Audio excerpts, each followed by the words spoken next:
Hey everyone, and welcome to the Advanced Vape Supply YouTube channel. Brent, creator of the Molecule RDA here. Today we're going to do a fun little science experiment to test the conductivity of different materials. Before us we have a piece of solder, a molecule screwdriver, a Wismec Mini and stainless steel uncoated molecule. We have some live diamonds, and we have some shatter, full plant shatter.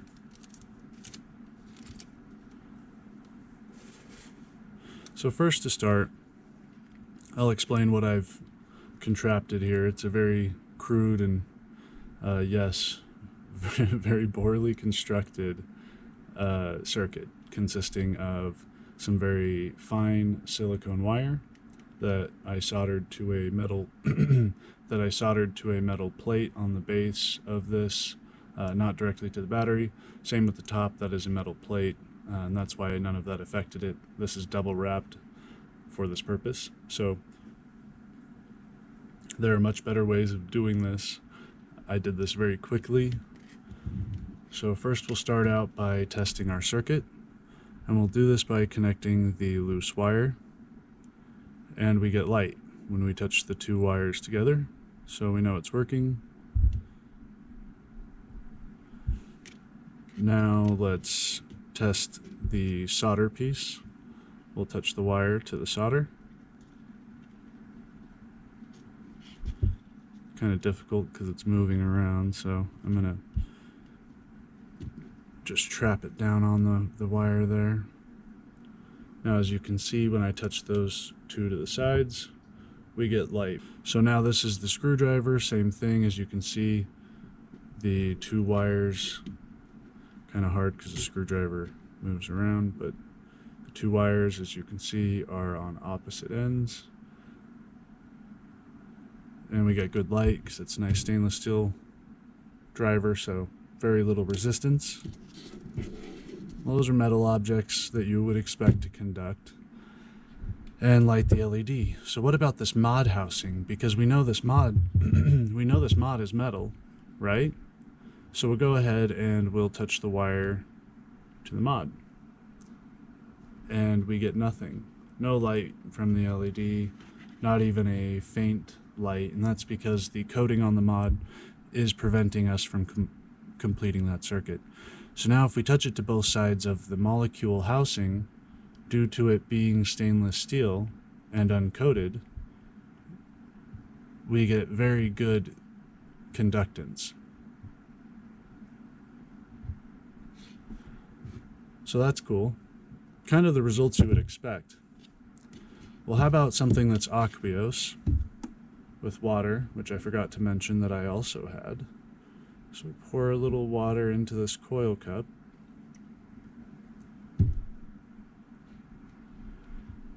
And we'll stick the wire in one side.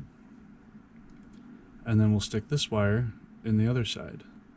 And now when I do that, it's definitely not as bright. And that's because the electricity is passing through the water.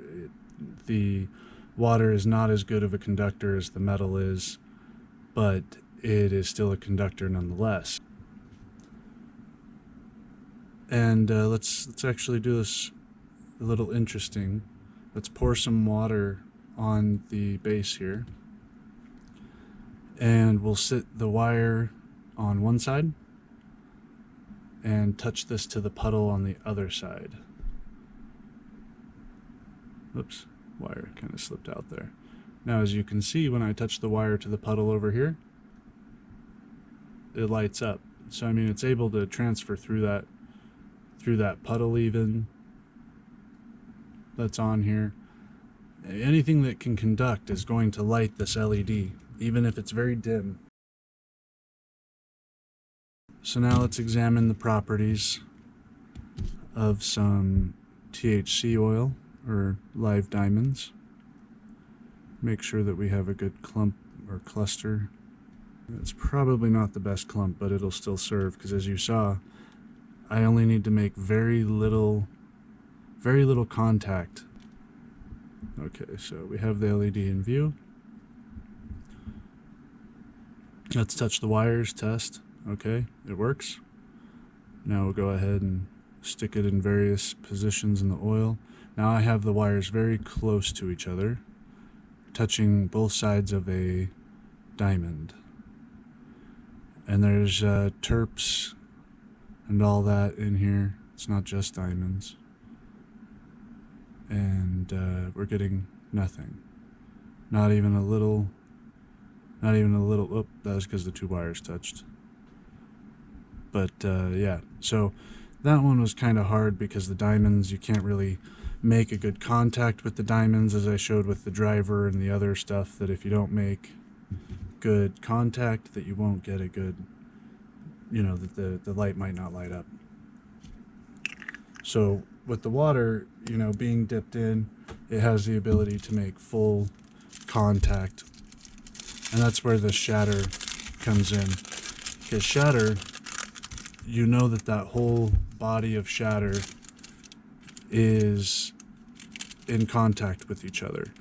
And I can literally just bury that in. So as you can see, I can pick the battery up.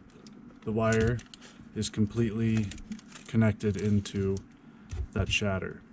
And now what we'll go ahead and do here is do the same thing with this other leg. I'll just bury it in there. Now if I pick up the shatter, I can suspend the whole thing in the air by the shatter. Oh, it broke off. It stuck to my finger. So we'll go ahead and reconnect it to the shatter. And absolutely nothing. Not even a faint glow. We're not getting anything. And so through our testing, we can confirm that THC oil is dielectric. It's an insulator, as you can see. I know it's deceiving because the light keeps turning on, but that's only because the wire keeps making contact without the shatter. But when it's simply connected like that, where you can see, like I have to pull it apart, when there's shatter between the connection, it won't light the LED. We're getting a little light from it, very little, and that's due to the shatter insulating the wire. So before, when we dipped this into water, we got pretty good results. But now with the shatter on it, the light is barely lighting up because the shatter is insulating the connection. So as we've examined here, as everyone knows, metal is conductive, water is conductive, and THC oil is not conductive. Thanks for watching, everyone, and let me know if you have any questions.